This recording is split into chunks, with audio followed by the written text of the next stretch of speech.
entonces no, tengo que checarme lo mismo del estómago. Bueno. Ok, bueno, ya.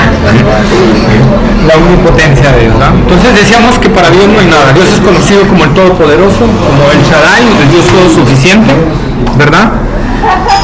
Y podemos ver en Génesis 1.1, ¿verdad?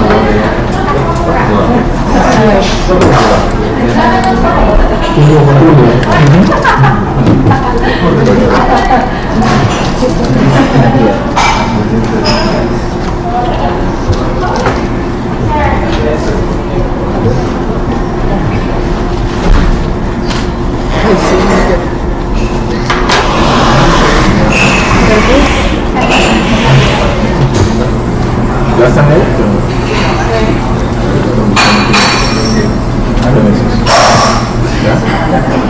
Génesis 1:1 dice: en el principio creó Dios los cielos y la tierra. En el principio creó Dios los cielos y la tierra. Entonces nosotros podemos ver ahí el poder de Dios, ¿sí? Que creó todas las cosas. Todas las cosas fueron creadas por ese Dios en el cual nosotros creemos, ¿sí? En el principio eso quiere decir que Dios era antes de cualquier principio, ¿va? Él ya estaba antes del principio, y Él creó todo lo que nosotros podamos ver. Él lo creó y Él lo hizo, ¿verdad?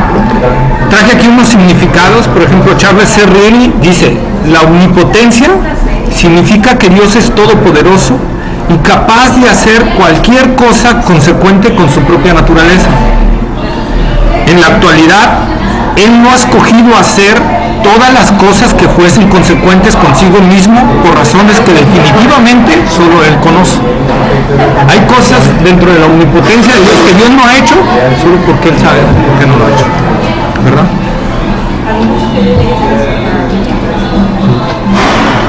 Schaffer dice: es verdad que la omnipotencia es de tal naturaleza que no compromete a Dios al acto de hacer todo lo que Él es capaz de hacer, pues la omnipotencia solamente es la habilidad de actuar con poder ilimitado, ¿sí? O sea, Dios no está comprometido a hacer todo lo que puede hacer, ¿sí? Hace lo que Él quiere hacer, ¿sí?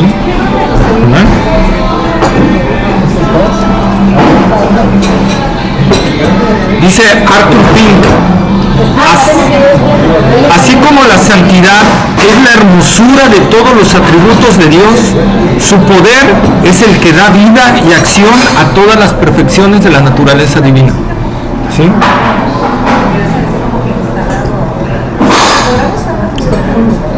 Sí. Como vimos en Génesis 1:1, Dios hizo el principio de todas las cosas. A Dios no le costó absolutamente nada crear las cosas. Dios solo tuvo que, ¿qué tuvo que hacer? Exacto, solo tuvo que hablarlo y se hizo. Génesis capítulo 1, versos 3, versos 6, versos 7 y verso 9. 3, 6, 9. 3, 6, 7 y 9.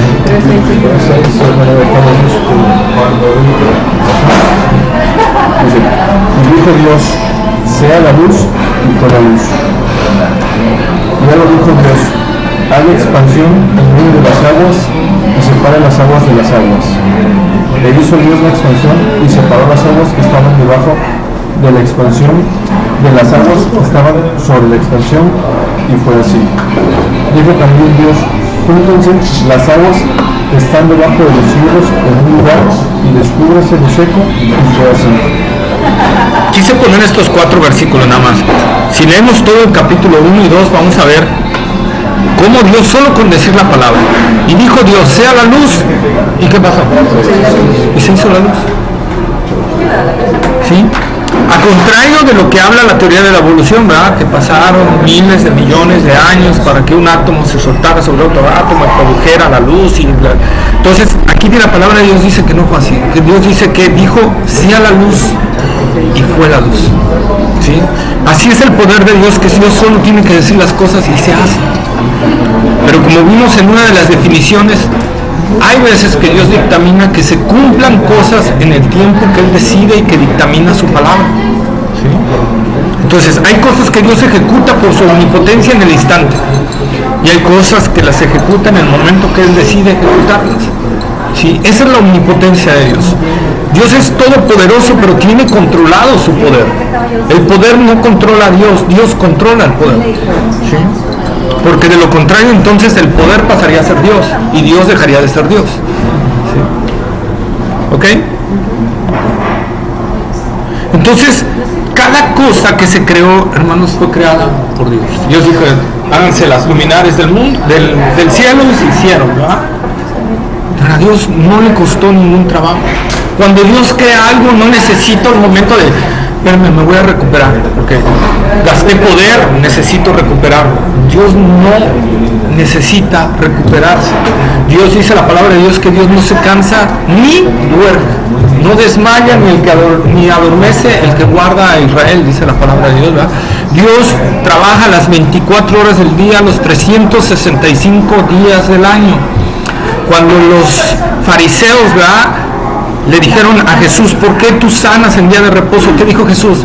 Mi Padre hasta hoy trabaja y yo trabajo. Dando a entender que Dios no tiene día de reposo. Si Dios tuviera un día de reposo, ese día se acaba todo. Si Dios descansara un día, ese día se pierde la galaxia, se pierde la humanidad, se pierde todo. Porque aunque Dios ya nos creó, ¿verdad?, y estableció leyes, Él sigue sustentando todas las cosas con su poder. Y si Él quitara su poder un momento, todo se volvería un caos. Absolutamente todo. Y vamos a ir viéndolo. Por ejemplo, la omnipotencia de Dios, vamos a ver la omnipotencia de Dios. Perdón. Te quiero hacer una pregunta. Sí. Yo tengo una duda. Precisamente, creo que hace rato lo platicaba conmigo. En algunas religiones se habla de que no trabajan el séptimo día del domingo, ¿no? Porque es día de guardar, ¿no? Y tú me comentas, por el caso de Cristo, Jesucristo, o sea, hasta el famoso día de reposo, ¿Fue el séptimo, no? sábado, digamos que sí, chambeaba, ¿no? Entonces, bueno, ¿qué dice realmente esto? O sea, realmente sí se tiene que guardar y no hay actividad ese O sea, lo que ellos hacen es correcto, no es correcto. séptimo día, o realmente es una mala interpretación de la Biblia, o sea, ¿qué pasa ahí? Bueno, pues sigamos con la omnipotencia. Pues sigamos con la omnipotencia. Y en el curso de discipulado 5768, digamos, vamos a ver ese tema. No, mira, ese tema te lo voy a explicar rapiditamente. Jesús mismo lo dijo, el día de reposo se hizo por causa del hombre y no el hombre por causa del día de reposo. ¿Sí? ¿Para qué Dios hizo el día de reposo? ¿Para qué estableció? No lo hizo, sino para qué lo estableció, porque Él hizo todos los días, ¿no? ¿Para qué lo estableció el día de reposo? Pues sencillamente para que el hombre descansara un día y ese día pudiera adorarlo. Dedicárselo a Él. Así es, dedicarle a Él ese día. En el caso del pueblo judío era el sábado, ¿no? Cuando viene Cristo, ¿verdad?, y Él no cambia las leyes, no cambia nada, pero ahora Pablo nos da una clara enseñanza en Gálatas. Por ejemplo, la iglesia de Galacia estaba cayendo en un falso evangelio, en un evangelio por obras, donde habían llegado falsos maestros a contaminar a la iglesia de Galacia, y ellos les decían, Cristo no te basta para ser salvo. Para ser salvo tienes que creer en Cristo, pero aparte tienes que circuncidarte y guardar el día de reposo. Si no, de nada te sirve Cristo. Esa era la enseñanza de la gente que se estaba infiltrando en la iglesia de Galacia. Y por eso Pablo dice que ahora, dice, si tú quieres guardar ese día, guárdalo. Pero tanto el que lo guarda como el que no lo guarda está bien para con Dios. ¿Sí? No pasa nada. No pasa nada. O sea, no pasa absolutamente nada, porque ya no estamos bajo la ley. Ahorita estamos bajo la gracia. Y la gracia por acá se rige por el amor a Dios. Nosotros nos movemos porque amamos a Dios y porque mostramos ese amor hacia el prójimo. Y eso, en eso se basa la gracia. Si podemos dedicarle un día a Dios, pues qué bueno, excelente, no es pecado, no es condenación, es muy bueno, ¿sí? Pero no lo hagamos como un indicio de que si no lo hago estoy en una maldición o en un pecado o en algo, porque la Biblia dice que no, o sea, que tanto el que quiere guardar el día está bien como el que no está bien, ambos están bien, dice Pablo, no hay ningún problema. Malo que caigamos en el detalle de que lo tengo que guardar para guardar mi salvación, entonces ahí sí estoy mal. Como en el caso, yo he platicado, por ejemplo, espero que no haya aquí alguno adventista, yo he platicado con los adventistas, digo, no hay problema de que tú guardes el sábado, pero si lo guardas como para guardar tu salvación, entonces sí estás mal. Porque nada puedes hacer por tu salvación depende de Dios, nada más. Y si tú quieres añadirle algo, como pasó a la iglesia de Galacia, entonces empiezas a caer en un evangelio falso. Y Pablo dice que todo aquel que predica un evangelio falso sea anatema, o sea, maldito, ya, vaya, no hay más salvación para esa persona. Entonces, el detalle es ese, ¿sí? Si yo quiero guardar un día, lo puedo guardar para el Señor, por amor al Señor, lo puedo hacer. Pero si no lo puedo hacer. ¿Sí? Yo hasta ahorita he buscado, por ejemplo, y respeto a los grandes eruditos como Calvino y todos esos, que dicen el domingo es el día del Señor, pero yo lo sigo buscando en la Escritura y no hallo el domingo como el día del Señor, no hallo ninguna instrucción ni de los apóstoles ni del Señor Jesucristo a guardar el domingo, ¿sí? Pero, les digo, pero si hallo que Pablo dice, el que quiera guardar el día que lo guarde, y el que no quiera guardarlo, que no lo guarde, no hay problema, ambos están bien. Pablo está en el Nuevo Testamento. Pablo es el que escribió la mayoría de las epístolas del Nuevo Testamento. Entonces, eso es lo que yo hago. Y como le digo, yo no me rijo por los teólogos, yo me rijo por lo que dice la Biblia. Y la Biblia me dice que si quieres guardarlo está bien, y si no quieres guardarlo está bien. Nada más siempre y cuando tu vida corresponde a un amor hacia Dios como primordial. Porque eso sí, la palabra de Dios dice, amarás al Señor tu Dios con todo tu corazón, con toda tu alma y con toda tu mente. Y en eso se resumen los primeros 5 mandamientos. Y los otros 5 es, amarás a tu prójimo como a ti mismo. Haciendo esos 2, estás cumpliendo la ley. ¿Cuál es el problema? Entonces esto ya no está vigente.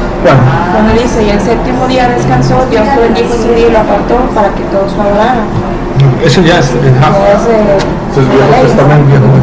Eso ya quedó... Viejo Testamento. Antiguo Testamento, y ya quedó ahí formalizado.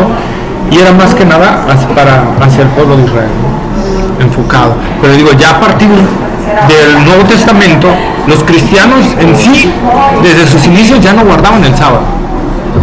Ellos empezaban a reunirse el domingo, ¿verdad? Pero ya no guardaban el sábado. Desde ahí, en principio de la historia de la iglesia, es que ya no guardaba el sábado. Del cristianismo. Entonces, el cristianismo va el sábado. Va el sábado, se acabó el sábado. Y la premisa es esa, o sea, de que ya no hay un día para adorar al Señor. El Señor son todos los días. Y todos los días tenemos que adorarle. Y todos los días tenemos que amarle. Y todos los días tenemos que servirle. Y todos los días tenemos que obedecerle. Entonces, eso es. Como les repito, si puedo guardar un día. Está bien, nadie lo va a criticar. Está bien. Ya saben, el sábado ya pueden salir. Espero haber aclarado la duda.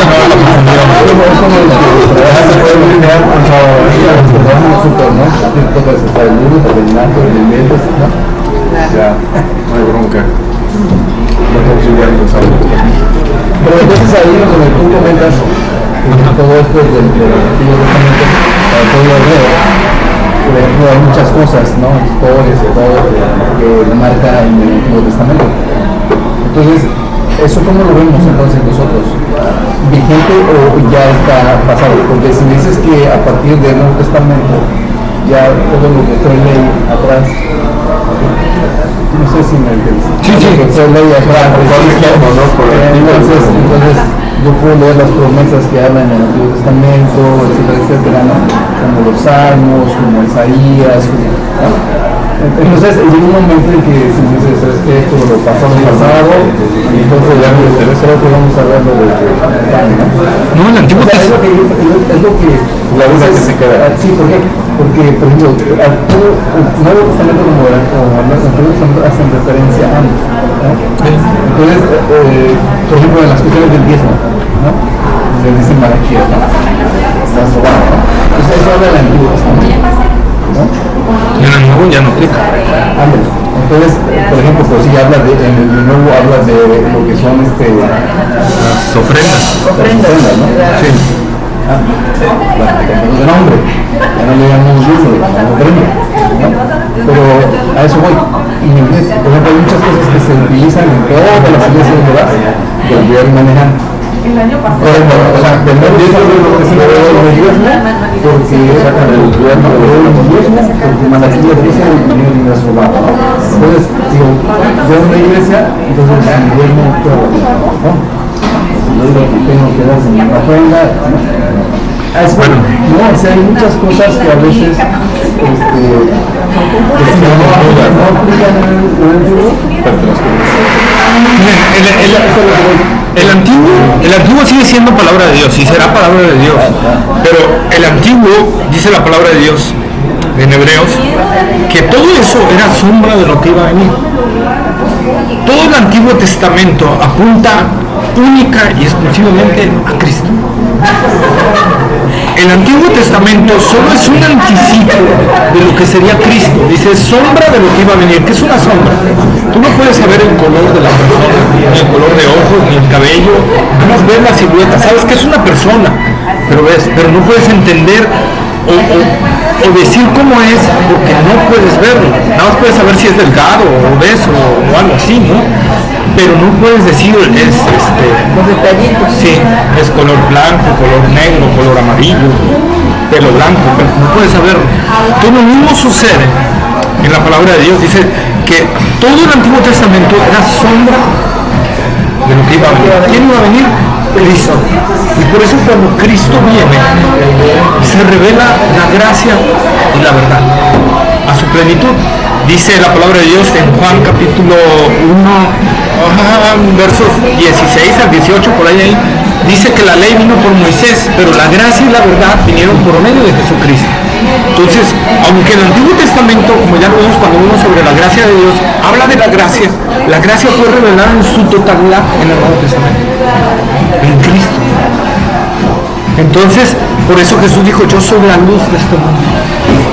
Cuando Él llegó, Él trajo esa luz para nosotros, esa claridad para que pudiéramos entender todo lo que Dios estaba hablándonos en el Antiguo.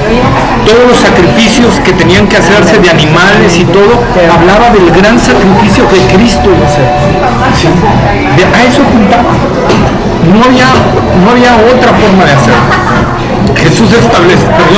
Dios establece los sacrificios de animales, una para apaciguar su ira y no tener que destruir a la humanidad, ¿sí?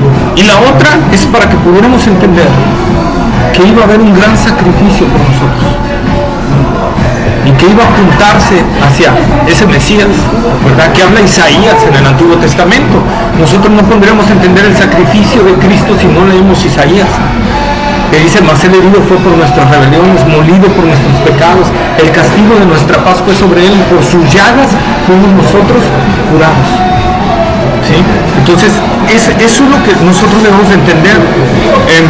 Por eso yo a la gente le digo, tanto el Antiguo como el Nuevo tienen validez, pero si yo voy a sacar una doctrina, la tengo que sacar del Nuevo Testamento. No puedo sacar una doctrina del Antiguo Testamento. ¿Sí? Así es, porque la iglesia nace en el Nuevo Testamento. La iglesia no nace en el Antiguo, la iglesia nace en el Nuevo. ¿Sí? En Pentecostés, cuando desciende el Espíritu Santo, ahí nace la iglesia. Y a partir de ahí empieza la época de la iglesia. Entonces empiezan doctrinas especiales para la iglesia. Por eso a los líderes de una iglesia no se les llama sumo sacerdote y levita, no se les llama así. ¿Por qué? Porque eso era referencia del pueblo de Israel. Ahora la palabra de Dios dice que se les tiene que llamar ancianos y diáconos, ¿verdad? Entonces eso es lo que demuestra la palabra de Dios. Por eso digo, sí hubo ciertas variaciones, sí, pero si yo voy a sacar una doctrina, tengo que sacarla del Nuevo Testamento, no puedo sacarla del Antiguo. Pero esto habla de una clasificación, ¿no? Donde dice que van a ser maestros, apóstoles, profetas, evangelistas, ¿no? mismo dice Pablo, que la iglesia no está conformada de esa manera. Bueno, eran 5 ministerios, son 5 ministerios, que es apóstol, profeta, evangelista, pastor y maestro. ¿Sí? 2 de ellos ya no están vigentes y a su tiempo los vamos a ver, porque si no ahorita me salgo del tema. Pero los apóstoles y profetas, como tal, como ministerio profético, no hay. El don profético sí existe. Así es. Pero el ministerio de profeta ya no existe. La Biblia declara claramente, y lo vamos a ver, en dónde fue el último profeta. Y lo vamos a ver. Pero por favor denme tiempo, si no nos salimos del tema y ya no nos vamos. Pero la Biblia es clara, dice que la iglesia, el fundamento de la iglesia fue puesto sobre la enseñanza de los apóstoles y profetas.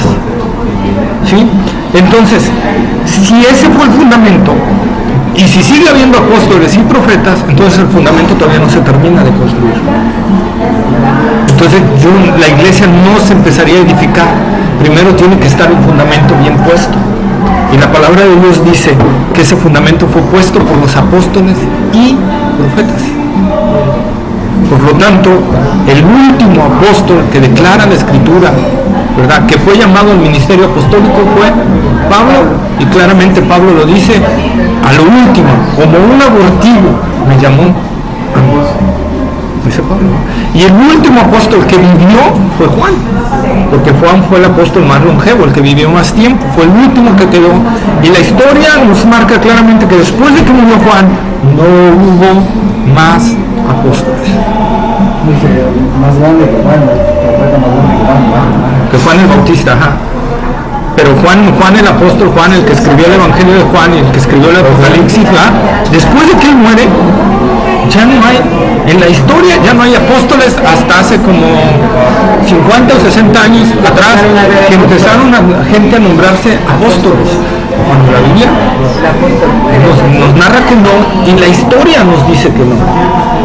Entonces, hasta ahí lo voy a dejar, porque si no nos salimos del tema y no vamos a ver. Sí. Ya vamos a ir diciéndolo, vamos a ir sacando poquito a poquito los detalles, pero siempre con la palabra de Dios. Ahorita no tengo los textos a la mano y por eso no me quiero abocar mucho al tema. Al 01800.com.mx, costo por llamada 50 pesos. Ahí está, luego, ¿no? Todas las dudas serán aclaradas después de depositar. No, solo por dar de gracia lo que de gracia recibimos. Bueno, entonces vamos a la omnipotencia de Dios en los cielos. Fíjense, Isaías capítulo 38, versos 7 y 8. Isaías 38, capítulo 38, versos 7 y 8. Ya iba a decir. 38. Ya estamos. Isaías 8, 7 y 8. Sí. ¿Ya están? Sí.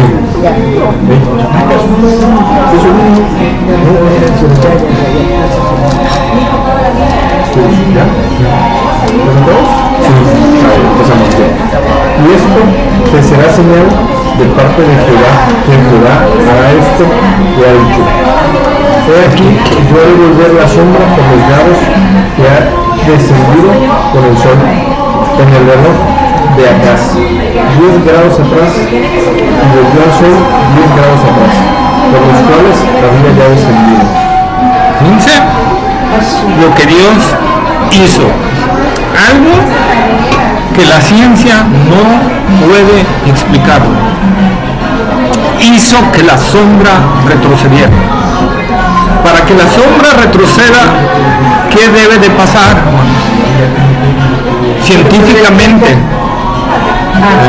Científicamente, ¿qué tendría que pasar? Que la radiación fuera al contrario, ¿no? Así es. Que la Tierra tuviera que girar al revés. Y Dios lo hizo con una absoluta facilidad y sin afectar la gravedad ni nada. Dice Dios: para mí es cosa fácil que el sol avance 10 grados. Lo voy a hacer retroceder 10 porque me cuesta lo mismo, ¿no? Tanto que avance 10 grados es facilito, pero para mí es igual de fácil que retroceda, así que te lo voy a hacer retroceder para que veas quién soy yo, ¿verdad?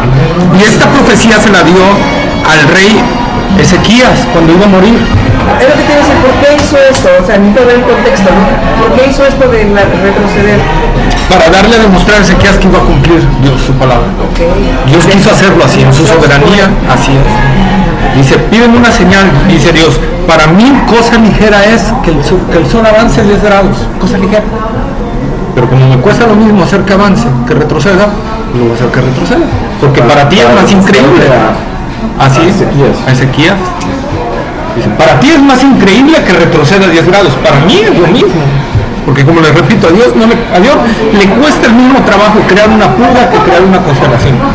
El mismito trabajo. ¿Sí? Entonces Dios dice, para mí, dice, es cosa ligera hacer retroceder la sombra 10 grados. ¿Verdad? Ese es uno de los milagros que Dios hizo en los cielos, ¿verdad? Y que está ahí puesto. Ahorita vamos a ver también científicamente. Josué está después de Deuteronomio, Éxodo, Génesis, Levítico, Números, Deuteronomio, Josué. Josué capítulo 10, versos 12, 13, 14. Del 12 al 14. Josué capítulo 10, versos de 12 al 14.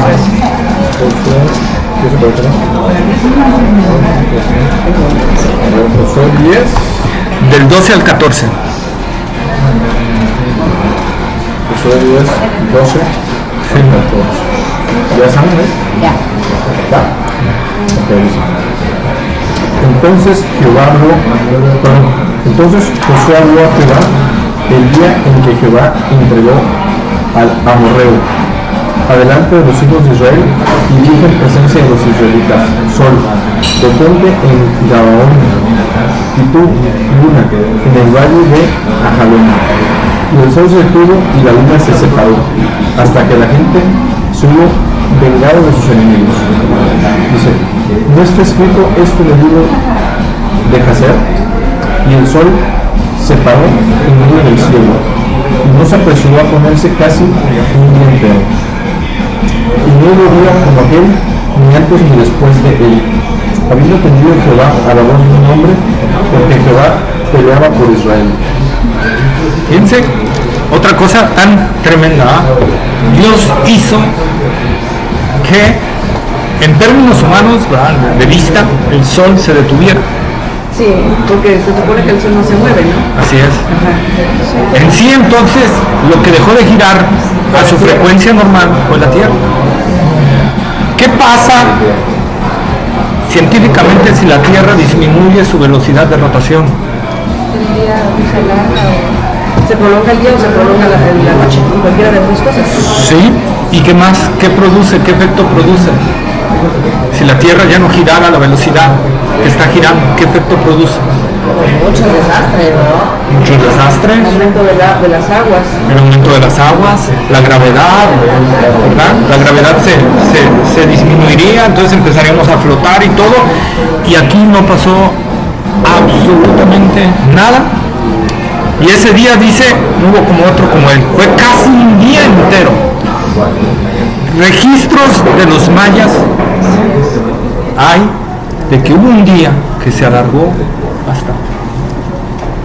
Y ese fue el día que declara la Escritura, donde un hombre llamado Josué, ¿verdad?, por instrucción de Dios, le dice al sol: Sol, detente en Gabaón, y tu luna en el valle de Alaón. Entonces, ¿qué pasó?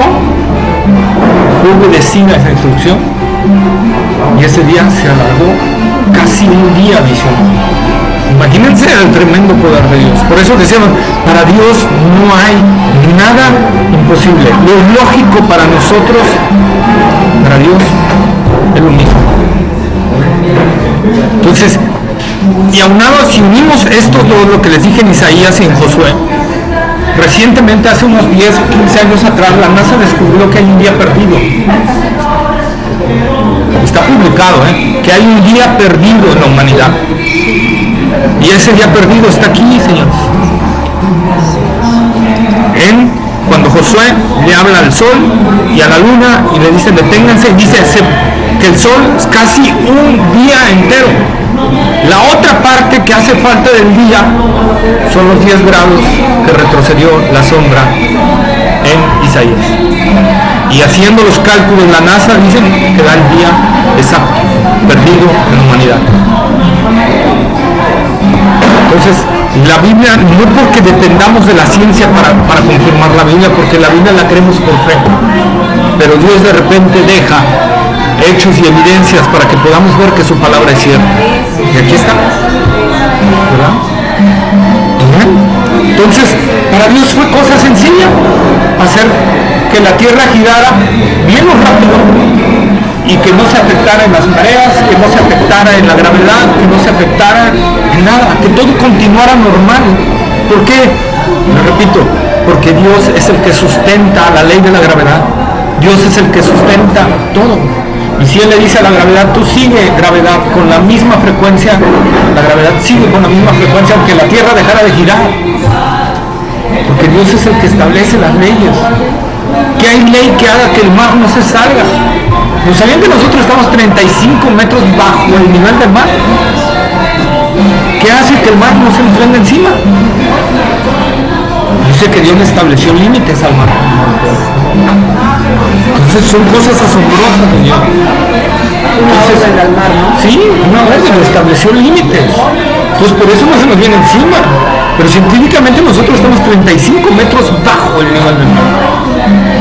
¿Hablas de México? De Veracruz. De Veracruz. De Veracruz. Sí. Y no sé si han logrado ver, pero si logran ver en una montaña se ve como que el mar así. Entonces, es la realidad, nosotros estamos sumergidos. O sea, bueno, no sumergidos porque sería que el mar oscuro, estamos por abajo. Entonces, pero Dios estableció límites, dice.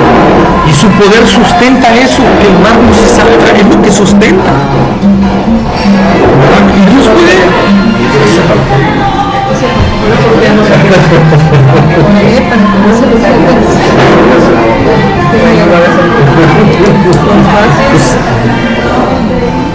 Entonces nosotros vemos cómo Dios puede sustentar los astros, las estrellas, los mares, todo.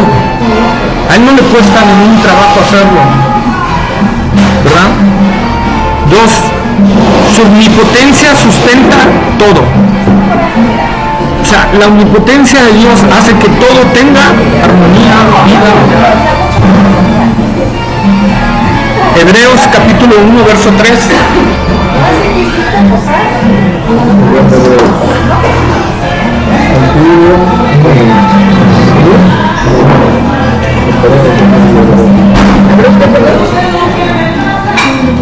Hebreos capítulo 1, verso 13.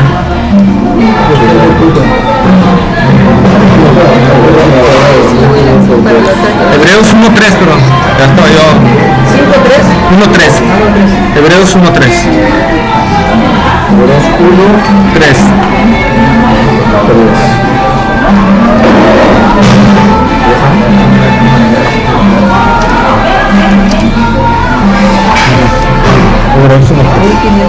Ahora que está casi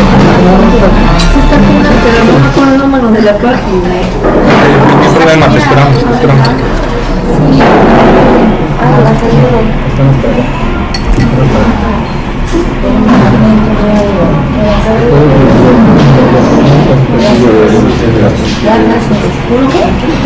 Uno, 3. Claro, están acá. La música la pusieron muy alta, ¿no?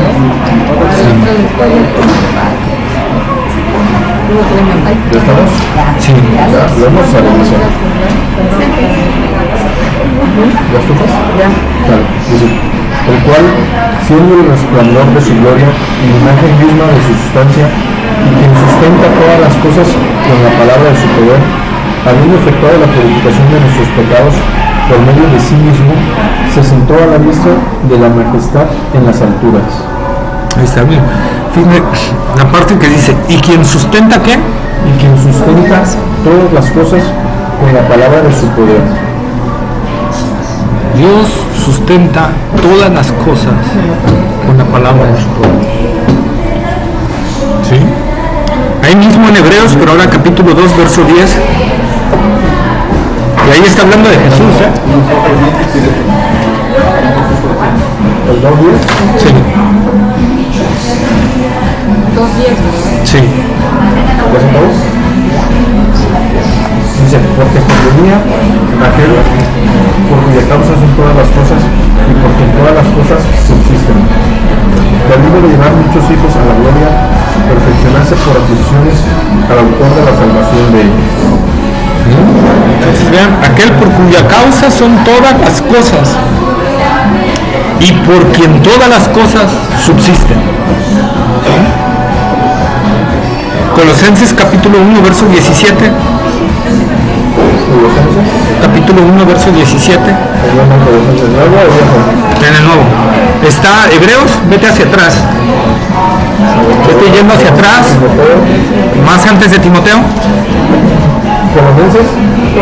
Colosenses.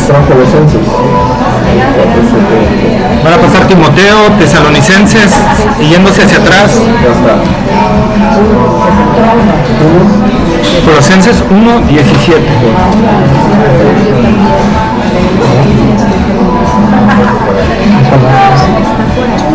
Está después de los Corintios.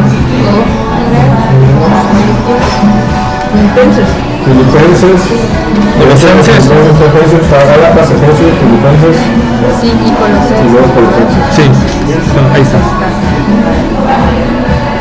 Colosenses 1, 17. Ok, ahí vamos, dice.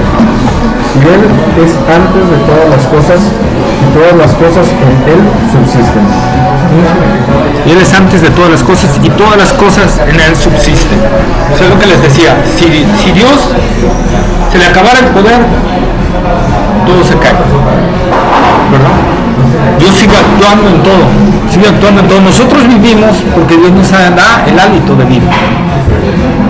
Pues igual cuando Jesús dice que, ¿verdad? De ese hombre que dice, no, pues voy a hacer más grandes mis graneros para amontonar más, y ¿verdad? Dice, oh necio, hoy vienen a pedir tu alma y estás preparado. ¿A quién le tienen que pedir a dar? Para que nosotros podamos morir, Dios tiene que autorizar. Entonces Dios es el que nos da la vida, Dios es el que nos da el respirar, Dios es el que nos da el sol, Dios es el... Si Dios quisiera, el sol se apaga. Punto, se acabó. Hay una parte de Dios dice que ni una hoja de un árbol se mueve si no es por... Así es, por la voluntad de Dios. ¿no? Así es. Nada se mueve si Él no quiere, o sea... Y lo vamos a ir viendo conforme vayamos al tema que ya les he dicho que es bastante complicado, pero totalmente entendible en la Biblia cuando entremos a la soberanía de Dios. Ahí vamos a tocar y voy a orar mucho. Cuando voy a tocar ese tema, voy a orar como el cuádruple de eso, porque es un tema de que algunos a lo mejor dirán, ese no es mi Dios, ¿verdad? Porque sí es un tema bastante, pero lo vamos a respaldar todo, absolutamente todo con la Biblia, ¿sí? Como lo hemos venido haciendo. Yo le estoy dando temas, pero se los respaldo con lo que es en la Biblia. Fíjense, Dios su omnipotencia manifestada en la tierra, en los elementos. Véase Éxodo capítulo 14. Éxodo capítulo 14, versos 14 al 16. Éxodo 14, versos 14 al 16. Éxodo 14, 14. Éxodo 14, 14. Al 16. ¿Ya encontraron? ¿Ya están todos? Dice, Jehová peleará por vosotros y vosotros estaréis tranquilos. Entonces Jehová dijo a Moisés, ¿por qué clamas a mí? Di a los hijos de Israel que marchen. Y tú alza tu vara y extiende tu mano sobre el mar y divídelo, mientras los hijos de Israel por el medio del mar se separan. Los hijos de Israel por el medio del mar se separan. Fíjense la potencia de Dios, ¿verdad? Solo Moisés, ¿verdad? Señala al mar y el mar se abre en dos.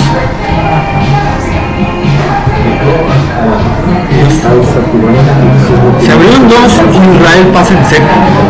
O sea, ni siquiera mojado lo que estaba abajo, ¿eh? En seco. Para que los carros pudieran pasar. Porque no sé si han tocado la arena abajo en el mar. ¿Cómo está? ¿Qué carro? Que esas carretas pudieran pasar ahí. Se atorarían. Sin embargo, Dios prometió que no solo se abriera el mar, sino que la tierra se secara por donde iban a pasar. El pueblo de Israel pudieran pasar sus carros, sus carretas que venían con pertenencias y todo, pudieran pasar, que venían con oro que les habían dado los egipcios y todo, venían pesadas, no eran, entonces pudieran pasar como si nada al otro lado. Ahí vemos el poder de Dios actuando, ¿verdad? ¿Y qué pasa cuando el egipcio se mete y quiere alcanzar a Israel? Se cierra y se los trae. Vemos la potencia de Dios ahí. Por eso, para Dios no hay nada imposible. En Números capítulo 16 vemos otro hecho también. A Dios de números, Éxodo, Levítico, Números. Después, Números capítulo 16, versos 30 al 35, por favor.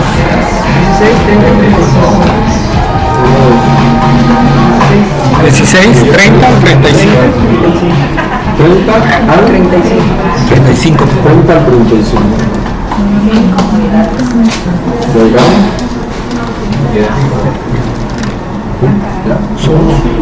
Dice, mas si Jehová hiciera un milagro, si la tierra abrió su boca y los tragare con todas sus cosas, y descendieron vivos al Seol, entonces conoceréis que estos hombres irritaron a Jehová. Y aconteció que cuando cesó él de hablar todas estas palabras, se abrió la tierra que estaba debajo de ellos. Abrió la tierra su boca y los tragó a ellos, a sus casas, a todos los hombres de Coré y a todos sus bienes. Y ellos, con todo lo que tenían, descendieron vivos al Seol, y los cubrió la tierra, y perecieron de en medio de la congregación. Y todo Israel, los que estaban en derredor de ellos, huyeron al grito de Dios, porque decían, no nos traiga también la tierra. También salió fuego de delante de Jehová y consumió a los 250 hombres que ofrecían el incienso. Fíjense aquí. Aquí el trasfondo, el contexto es cuando Moisés es llamado por Dios para sacar al pueblo de Israel. Vienen los hijos de Coré, que eran levitas, ¿verdad? Coré, que era levita, y dicen, ¿por qué tú, Moisés, tienes que dirigirnos? ¿Verdad? Queremos nosotros también, o sea, ser dirigentes y vamos a hacer hubo un antagonismo ahí. Entonces Moisés no se enoja ni se molesta, dice, bueno, pues vamos a ponerlo ante Dios.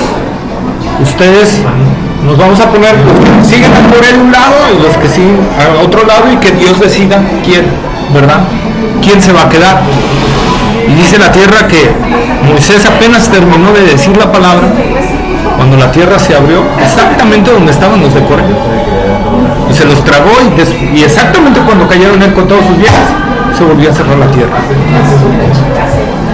Bueno, ¿y qué pasó? ¿Por qué dice que y los 250 hombres que ofrecían el incienso fueron consumidos con fuego? ¿Qué pasó? Bueno, que acuérdense que los sacerdotes, dentro del rito, a Dios les había dado la forma de hacer un incienso y cómo tenían que ofrecerlo delante de Dios. Pero Dios había dicho que eso lo tenían que hacer los sacerdotes, no los levitas, los sacerdotes, los hijos de Aarón o Aarón. Entonces, como los hijos de Coré estaban rebelándose, ellos también decidieron ofrecer el incienso. Entonces, como Dios lo autorizó, dice que hizo descender, no solo hizo que se tragaran, sino que hizo descender fuego del cielo y consumir a esos 250 que lo contradijeron a él. Entonces vean cómo Dios controla los elementos. Dios puede abrir que se abra la tierra exactamente en un lugar y que descienda fuego del cielo exactamente en un lugar. Para Dios no hay eso. Es de que ahí me pasé, Me tocó, ¿no? Es que a Dios se le fue la mano, no controló el fuego y quemó también a Moisés, ¿no? Entonces, no. Dios exacto, o sea, para Dios no hay imprecisiones. Dios siempre es preciso. Por eso cuando algo nos afecte en nuestra vida, en nuestra economía, en nuestra salud, entendamos que hay propósitos de Dios. ¿sí? Porque a Dios no se le escapa absolutamente nada. Él controla todo, ¿verdad? Nosotros podemos ver, y aquí viene una de las cosas que me gustan, cómo Dios controla los elementos, ¿verdad? Hay algo en el Nuevo Testamento que a mí me impacta mucho, y es cuando Jesús hace el agua y la convierte en vino. Agua, simple agua, la convierte en vino. ¿Qué le echó Jesús al agua para que se convirtiera en vino? Dijo, a ver, vaciarle unas uvitas. Nada. Ferméntales en tanto tiempo. Sí, nada. Lo único que hizo es llévenle esa agua maestresada y que la prueben, ¿verdad? Y en el transcurso que la llevaban se convirtió, porque cuando maestresada la prueba dice, no he probado mejor vino. O sea, a ver, dice que llama, ¿verdad?, al novio y le dice, oye, eres el primer novio que veo que guarda el mejor vino para el final, ¿verdad? Entonces, Jesús está demostrando que Él tiene todo el poder. Sí.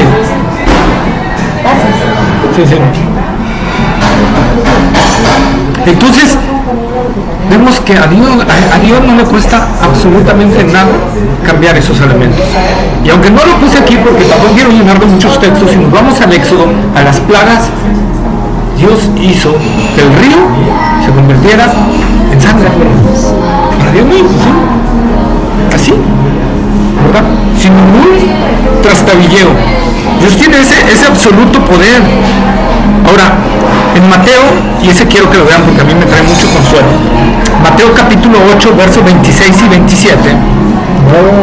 Nuevo. Exactamente el primer libro del Nuevo. Mateo. Sí. Mateo capítulo 8, versos 26 y 27.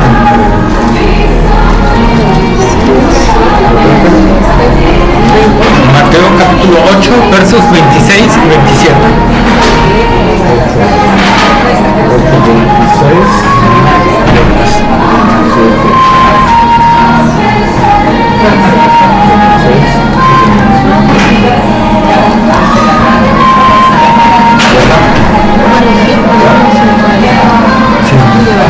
Él les dijo, ¿por qué tenéis hombres de poca fe? Entonces, levantándose, reprendió a los vientos y al mar, y se hizo grande bonanza. Y los hombres se maravillaron diciendo, ¿qué hombre es este, que aún los vientos y el mar le obedecen?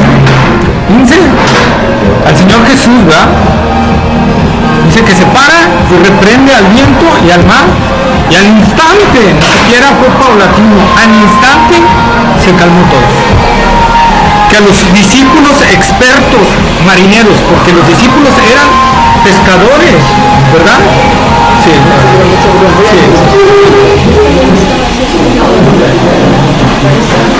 Sí, ya no se vieron demasiado.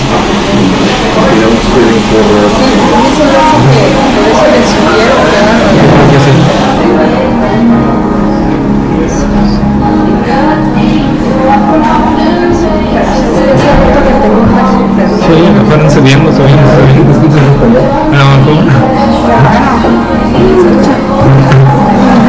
Entonces, vemos el poder de Dios, el poder de Jesucristo demostrando su deidad, calmando los vientos y el mar. Los vientos y el mar se calmaron al solo es decirlo, ¿verdad? Y yo lo que veo aquí, y a mí me trajo una enseñanza. Hace unos días atrás me habló una amiga que estaba pasando una situación muy especial. Había chocado, no tenía seguro su carro, tenía que pagar 15,000 pesos, no tenía dinero, la habían corrido de su trabajo. Bueno, un caos. Y le digo, nada más le dije algo, recuerda que aunque Jesús vaya dormido en tu barca no se hunde porque Él va ahí. Aunque aparentemente vaya dormido, tu barca no se hunde, aunque tú veas que las olas se meten. Lo que estaba pasando aquí, imagínense para que esos hombres pescadores, ya de experiencia, estuvieran espantados por la tempestad, tenía que haber sido una tempestad muy dura, muy difícil, y ellos sabían que era el tipo de tempestad donde iban a perecer. Y por eso van y despiertan a Jesús, ¿verdad? Señor, perecemos. Jesús, ¿qué les dice? ¿Por qué tienen miedo, hombres de poca fe? Y se paró el Señor y reprendió, ¿verdad? Entonces, a esto nos deja una clara enseñanza, hermano, de que si estamos en Cristo realmente, no importan los problemas que vengan, Dios no va a permitir que nos hundamos.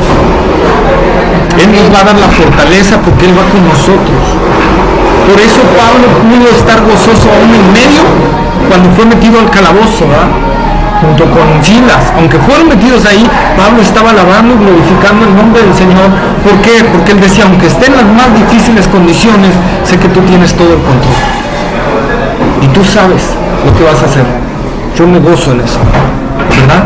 Y esto es lo que nos deja la enseñanza. Amén. Fíjense, entonces, cómo calma la tempestad. Hay un hecho en el Antiguo Testamento también del profeta Eliseo, ¿verdad? En 2 de Reyes, capítulo 6, verso 6. Le puse, y con esto ya van a saber de qué se trata, el hacha flota, el hierro flota. Dios hace que el hierro flote. ¿Cuál es el...? 2 de Reyes, capítulo 6, verso 6. 6, 6. Ah, sí, digo, más para atrás. El hacha flota. Reyes, Segunda de Reyes.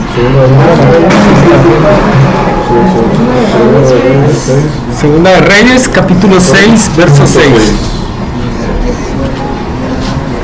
¿Estamos? ¿Ya? Dice, el varón de Dios preguntó, ¿dónde cayó? Dios le mostró el lugar. Entonces cortó él un palo y lo echó allí e hizo flotar el hierro. Fíjense, nada más. El contexto es que uno de los profetas estaban cortando madera, ¿verdad? Porque estaban haciendo el lugar donde iban a hospedarse todos los profetas, ¿verdad? Pero uno de ellos, a la hora de pegarle, el hierro sale volando y cae al río que estaba ahí, ¿no? Entonces dice, ¡ay, varón de Dios! Se refiere a Eliseo.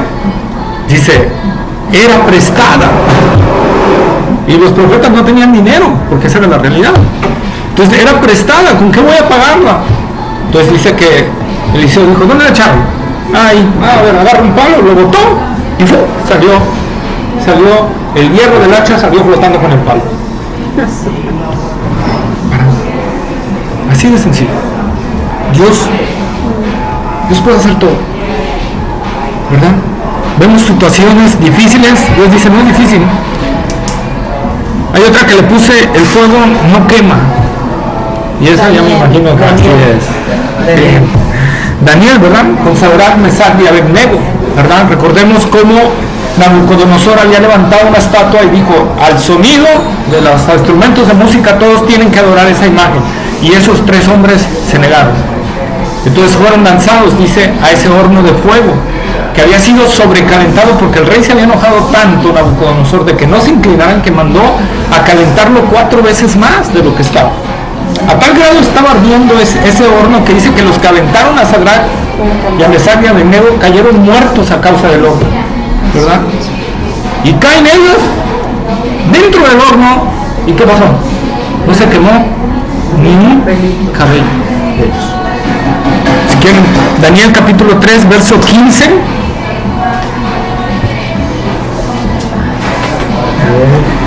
3:15. Hasta el 26, por favor. 3:15, corrido hasta el 26. Ajá. ¿Ya estamos? Dice. ¿Sí lo notas? Sí, Daniel 3:15 al 26.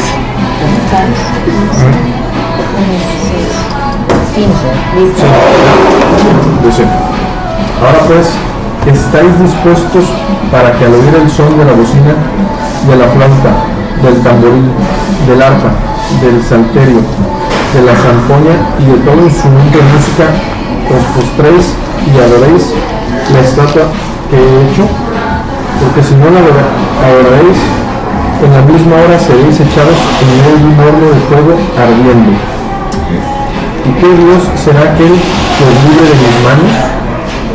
Sadrac, Mesach y Abed-Nego respondieron al rey de Nabucodonosor, diciendo: no es necesario que te respondamos sobre este asunto. He aquí, nuestro Dios, a quien servimos, puede librarnos del horno del fuego ardiendo, y de tu mano, oh rey, nos librará. Y si no, sepas, oh rey, que no serviremos a tus dioses, ni tampoco adoraremos la estatua que has levantado. Entonces Nabucodonosor se llenó de ira y se denudó el aspecto de su rostro contra Sadrac, Mesach y Abed-Nego, y ordenó que el horno se calentase 7 veces más de lo acostumbrado, y mandó a hombres muy vigorosos que tenían su ejército que atasen a Sadrac, Mesach y Abed-Nego para echarlos en el horno de fuego ardiendo. Entonces estos varones fueron atados con sus mantos, sus calzas, sus turbantes y sus vestidos, y fueron echados dentro del horno de fuego ardiendo. Y como el orden del rey era apremiante y lo habían calentado mucho, la llama de fuego mató a aquellos que habían alzado a Sadrac, Mesach y Abed-Nego. Y estos 3 varones, Sadrac, Mesach y Abed-Nego, cayeron atados dentro del horno de fuego ardiendo. Entonces el rey Nabucodonosor se espantó y se levantó apresuradamente y dijo a los de su consejo: ¿no echaron a estos 3 varones atados dentro del fuego? Ellos respondieron al rey: es verdad, oh rey. Y él dijo: he aquí, yo veo 4 varones sueltos que se pasean en medio del fuego sin sufrir ningún daño, y el aspecto de 4 es semejante a hijo de dioses. Entonces Nabucodonosor se acercó a la puerta del horno de fuego ardiendo y dijo: Sadrac, Mesach y Abed-Nego, siervos de Dios Altísimo, salid y venid. Entonces Sadrac, Mesach y Abed-Nego salieron en medio del fuego. Fíjense, qué tremendo. No se quemó ni un pelito de ellos, ¿verdad? Fueron lanzados ahí, pero fíjense, perdón porque me equivoqué, dije 4 veces más y era 7 veces más, ¿verdad? Pero fíjense cómo dicen Sadrac, Mesach y Abed-Nego: el Dios en el que creemos nos puede librar de ese horno y de ti, pero si no, sepa que de todas maneras no nos vamos a postrar. O sea, Sadrac, Mesach y Abed-Nego estaban confiando en Dios tanto si los libraba como no los libraba. ¿Sí? Pero Dios decidió librarlos. Y cuando fueron lanzados, ¿va? No permitió que se quemaran. Es más, permitió, los desató. Los desató y amarrados. Exacto. Entonces vean el poder de Dios. O sea, para Dios no hay imposibles, ¿verdad? Voy a adelantar tantito en los animales. Voy a leer Primera de Reyes, capítulo 17, versos 5 y 6. Capítulo 17, versos 5 y 6. Este lo leo yo para un poquito más rápido. Dice: y él fue e hizo conforme a la palabra de Jehová, pues se fue y vivió junto al arroyo de Querit, que está frente al Jordán. Y los cuervos le traían pan y carne por la mañana, y pan y carne por la tarde, y bebía del arroyo. ¿Quién era? ¿Quién era? Sí me acuerdo. Elías. Elías. ¿Verdad? Los cuervos lo alimentan, ¿verdad? Entonces los cuervos alimentaron a Elías. Dios mandó a los cuervos que fueran en la mañana y le llevaran pan y carne, y que fueran en la tarde y le llevaran pan y carne. Los cuervos alimentando a un hombre. ¿Cuándo un cuervo va a darle su comida a alguien? Jamás. Entonces Dios controla a los animales y los hace que vayan y cumplan su voluntad, ¿verdad? Cuando Daniel, en Daniel capítulo 6, es echado al foso de los leones. Sí, pero le van a hacer unos gatitos para Daniel.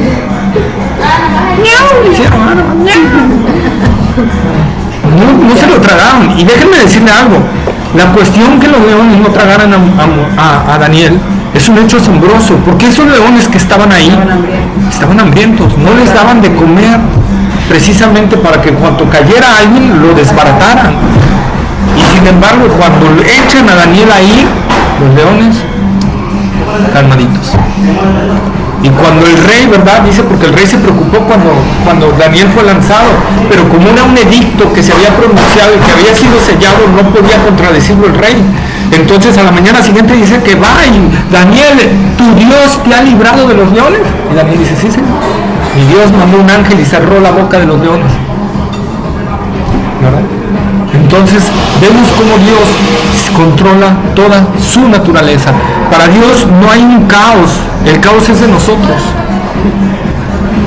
Para Dios nada se ha salido de su control. O sea, el pecado de Adán y Eva a Dios no lo tomó por sorpresa. Dios ya sabía, como se los dije con la omnisciencia, desde antes, desde la eternidad, Dios ya sabía que íbamos a pecar. ¿Verdad? Entonces nosotros podemos ver otro hecho inusitable que encontramos en la Biblia con el poder de Dios es cuando la burra de Balaam le habla a Balaam. ¿Sí se acuerdan de ese hecho? La pregunta es cómo le dice él al burro. Sí, después le contesta. O sea, es que le contesta, el otro Es que el otro era más burro. Eso no lo he escuchado nunca. ¿No? Ese está es la caricatura de Shrek. en Números capítulo 22, verso 28. Es donde está en esencia, pero está desde antes. Números 22, 28. 22. Pero pueden leer desde antes porque es cuando viene todo el relato de por qué habló la burra, ¿verdad? O la asna. Pero lo más inquietante es como dice Francisco, que le contesta a Balaam a la burra.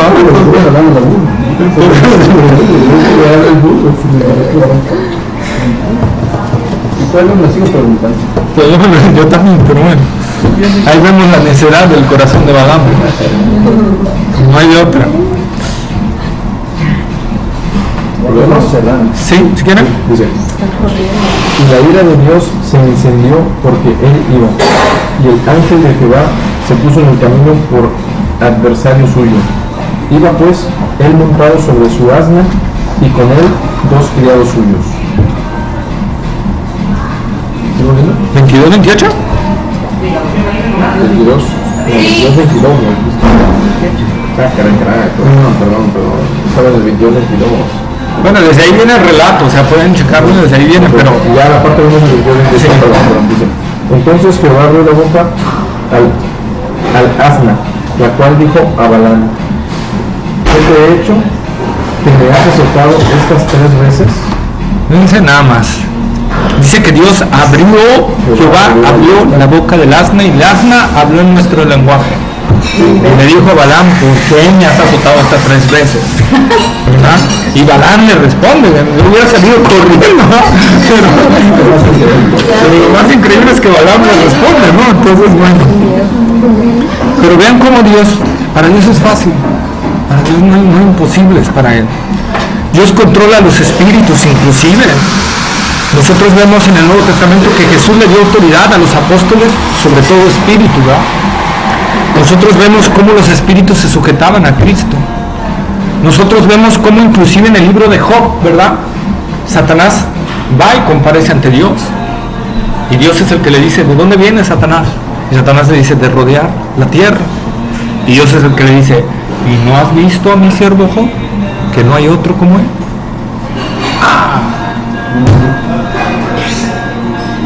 Porque le das todo, dice. Le dice, lo que pasa es que lo tienes rodeado.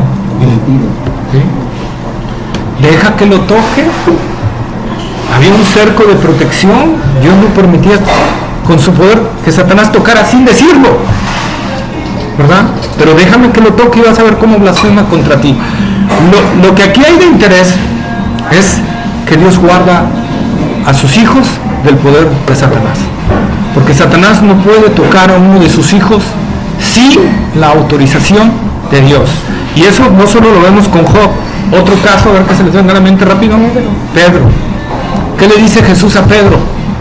Satanás te ha pedido para zarandearte. Te ha pedido. No te va a zarandear. Te tuvo que ir a pedir, ¿verdad? Y Dios ha autorizado, ¿verdad? Que te zarandee. Pero yo he rogado para que tu fe no falte y una vez vuelto confirma los tuyos.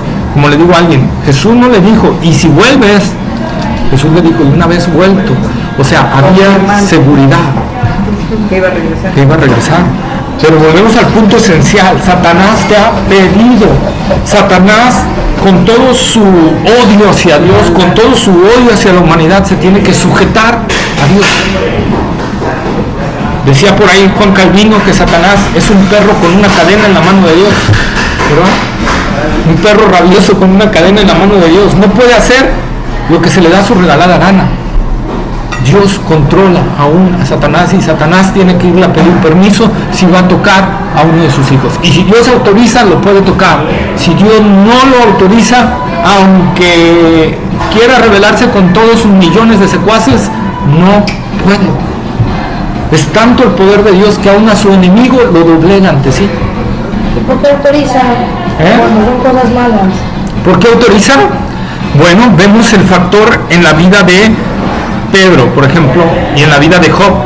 Dios autoriza cosas para nuestro crecimiento espiritual. Dios dice que las pruebas, ¿verdad? El horno de aflicción en el que Dios nos permite meternos es para purificar nuestra fe, para que nosotros realmente, toda la incredulidad que hay aquí adentro solo puede ser sacada a través de la prueba. Yo no puedo saber que tengo incredulidad si no estoy en condiciones para ver que tengo la fe necesaria. Si yo estoy en una enfermedad difícil, que Dios permite esa enfermedad, es para que yo me sostenga en esa fe. Pero por ejemplo, ¿por qué hace que los sacerdotes y sean pedófilos? Si son hijos de Dios porque les dedican su vida a Dios, ¿por qué permite que los demonios se agarren en esos ejemplos? Ok. 1, 2, 3, 4, 5. Una pregunta bastante interesante. Perdón, soy malo para los nombres. Arle, yo te voy a hablar con... ¿Por qué le invitaste? ¿Por qué le invitaste? Te dije que eres... No, es cierto. No, al contrario, con mucho gusto. Tengo dudas. Pero no, está bien, es perfecto. Mira, la palabra de Dios dice que no todo el que se dice del Señor es del Señor. Y la palabra de Dios dice que por sus frutos los vamos a conocer. Entonces, no es que Dios, la palabra de Dios dice que Dios no tienta a nadie, en primer lugar. Cuando alguien comete pecado, lo comete por su propia voluntad. Dios no tienta a nadie, porque Dios iría en contra de lo que es Dios, que es santidad. ¿Sí? Dios permite pruebas que es muy diferente. Pruebas es que de repente se caiga tu economía, que de repente un ser querido se enferme gravemente, que de repente todo se te viene encima. Eso son pruebas. ¿Sí? La cuestión que tú me Pruebas de tu fe. De tu fe. La cuestión que tú me estás diciendo de por qué los sacerdotes son pedófilos, bueno, esa es cuestión de su propia naturaleza. Están reflejando que no son hijos de Dios. Porque un hijo de Dios no puede ser un pedófilo.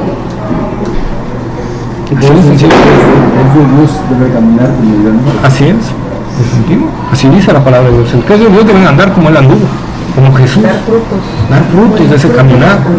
Y si no están dando esos frutos, pues no son de Dios. Pero es que se me hace ilógico que alguien se enfoque en lo espiritual y en la religión desde un niño, o sea, desde que eres niño, porque normalmente los sacerdotes así son, ya traen la vocación. Y ya cuando tienes 60 años o 50 años y no has dedicado a Dios, haces eso, dices, pues ¿qué hiciste en todos los 50 años, no? Te lo voy a poner con un caso bíblico. En el libro de Samuel, ¿verdad? En el libro de Samuel está el caso de Elí con sus hijos. Sus hijos crecieron instruidos en el sacerdocio arónico. O sea, ellos eran los que...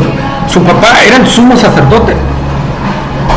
El sumo sacerdote era el máximo representante en ese tiempo ante Dios. Era el autorizado, el único autorizado para hacer el sacrificio expiatorio. Nadie más podía hacerlo más que el sumo sacerdote y sus hijos. Pero como les dije, con los incensarios, los únicos que ofrecían el incienso eran los hijos del sumo sacerdote. No podían ofrecerlo los levitas, aunque los levitas estaban también al cuidado del templo. Los únicos que podían ofrecer el incienso eran los hijos del sumo sacerdote, que eran los sacerdotes, porque Dios así lo había establecido en el Antiguo Testamento. Mas sin embargo, si nosotros vamos a esa historia, dice que ellos crecieron, pero no andaban con el corazón con Dios. ¿Por qué? Se metían con las mujeres que iban a orar al templo, se metían con ellas, fornicaban, adulteraban, ¿verdad? No andaban bien, el papá lo sabía y no les decía nada. Y entonces, ¿qué pasa? Dios tiene que eliminarlos. Eso no es que, la salvación no es que tú nazcas en un lugar cristiano. La salvación es que tú tengas un encuentro personal con Jesucristo y te transforme. Eso es la salvación. La salvación no es que tú nazcas en una iglesia cristiana y crezcas toda tu vida en esa iglesia cristiana y por eso ya obtienes salvación. No. Puedes estar toda tu vida en una iglesia cristiana y ir y ser lanzado al lago de fuego. Porque lo único que te puede salvar es Cristo. Sí, pero tú decías, ¿no? Que Él le da permiso a los demonios. Sí, porque Dios da autorización.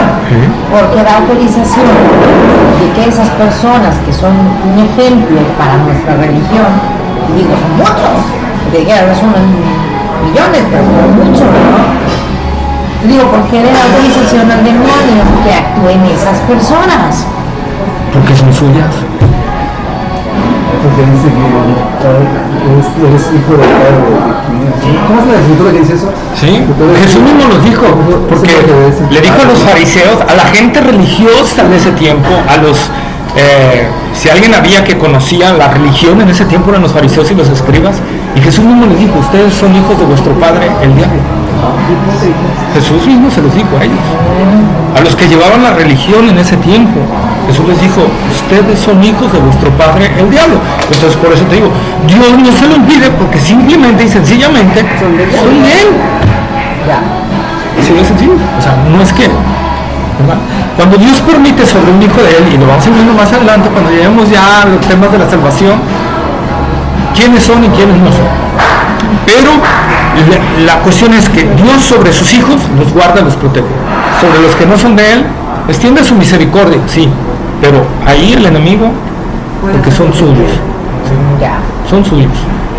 Entonces, sí, de nada. Entonces nosotros podamos ver, ¿verdad?, cómo Dios controla a los espíritus, y como les digo, alguien decía ahí, Satanás no es el enemigo de Dios. Satanás es un siervo de Dios, porque hace lo que Dios. Si Dios le dice a Satanás, ve si hace aquello, Satanás va y lo hace, aunque vaya en contra de su misma naturaleza, ¿sí? Va y lo hace, porque no hay nada que se pueda resistir a la palabra de Dios. No hay absolutamente nada. Después vamos a ver cuando la Biblia dice que nosotros podemos resistir, o la gente puede resistir la gracia de Dios, ¿a qué se refiere? Pero no hay nada que se pueda resistir a la palabra de Dios. Dios dice, yo emito mi palabra y no volverá a mí vacía, sino hará todo aquello para lo cual fue enviado. Todo aquello, no parte, todo por lo cual la palabra de Dios salió de su boca, todo se hará. No hay nada que no se cumpla, ¿sí? Entonces lo podemos ver ahí, ¿verdad? La voluntad, Dios ejerce tal poder que puede inclinar nuestros corazones a hacer una cosa. El corazón del libre albedrío del hombre, que ya empezamos ahí a ponerlo. Y el libre albedrío del hombre, entre comillas, es libre, porque veamos Proverbios capítulo 21, verso 1. Proverbios 21, 1. 21, ¿qué? 1.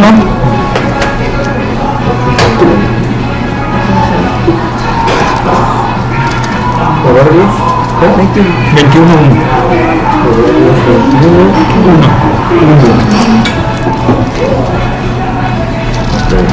¿Ya estamos? Sí.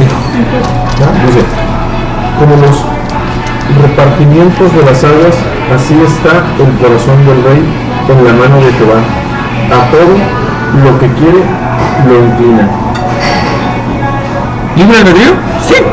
Nada más que Dios le inclina el corazón hacia lo que Él quiere para que ejerza su libre albedrío y decida lo que Dios quiso que decidiera. ¿Sí? Dios puede mover nuestro corazón y hacerlo que vaya hacia donde Él quiere para sus propósitos y sus fines. Dios me inclina hacia allá. Segunda de Crónicas capítulo 20 verso 6. De Crónicas capítulo 20 verso 6, y ahí terminamos porque ya nos están viendo como que quieren sacar la ametralladora y tú. Segunda de Crónicas 26.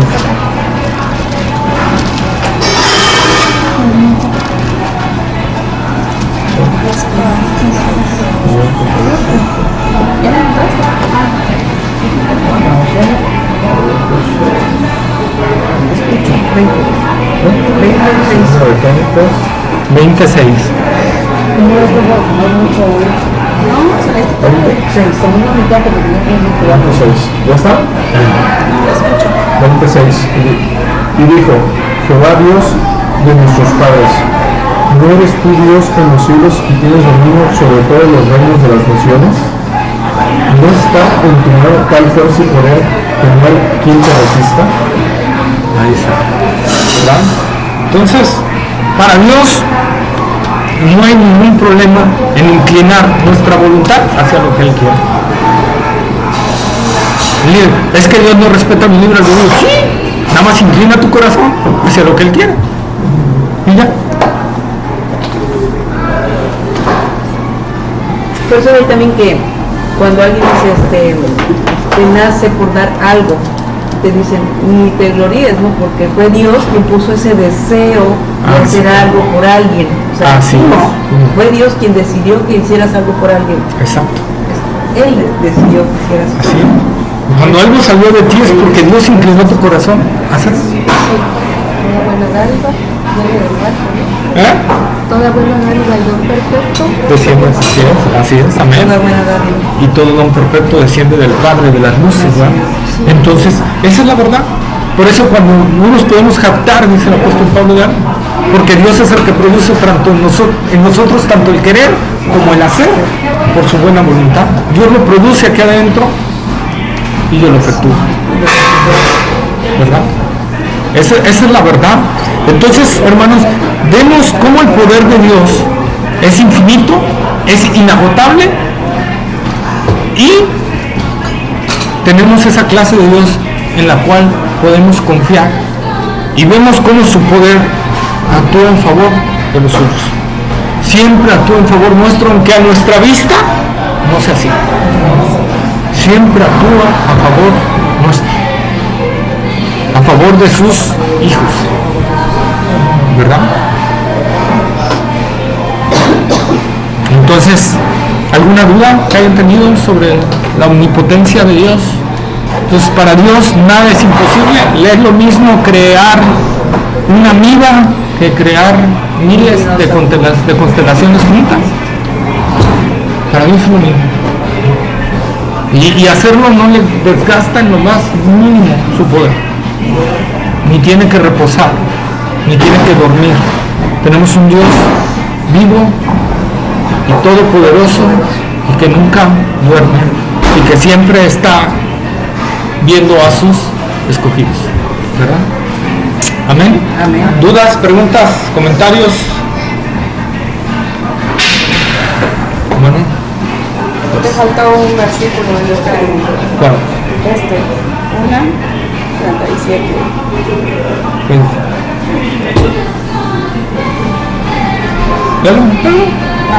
Léelo.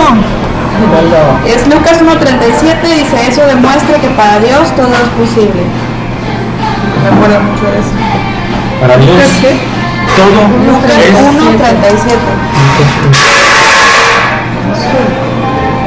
Para Dios todo es posible, aunque el diablo tiene las cazuelas. ¿No es cierto?